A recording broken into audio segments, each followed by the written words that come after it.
Welcome to ప్రజా ప్రకాశం news. ప్రకాశం జిల్లా కొనసల మైట్ల మండలం గార్లదిన్నె పంచాయతీలో కలదు. ఈ క్షేత్రం చాలా ప్రాచీనమైనది.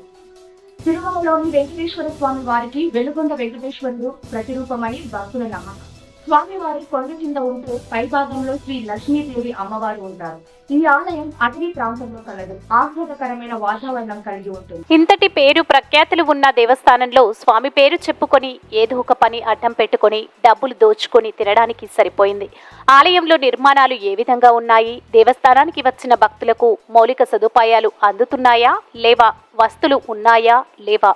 దేవస్థానం పేరు మీద ఎన్ని ఎకరాల భూమి ఉంది? దాన్ని ఏం చేద్దాం? టికెట్లు రేట్లు భారీగా పెంచి వచ్చిన పైసలు ఏమైపోతున్నాయి?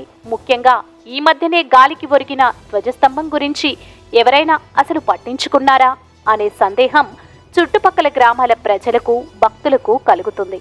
గత 2 నెలల క్రిందట ఒక రిపోర్టర్ ధ్వజస్తంభం కొంచెం ఏటవాలుగా ఒరిగింది, దీనికి మరమ్మతులు చేయాలి అని చెప్పినా పట్టించుకున్న దిక్కే లేదు.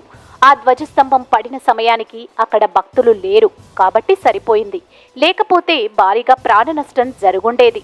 అధికారుల నిర్లక్ష్య వైఖరి వలన గుడి ప్రతిష్టకు భంగం వాటిల్లిందని, కనుక ఈ సంఘటనపై బాధ్యత వహించాల్సిన అధికారులు రాజీనామా చేయాలని పలువురు ప్రజలు భక్తులు కోరుకుంటున్నారు.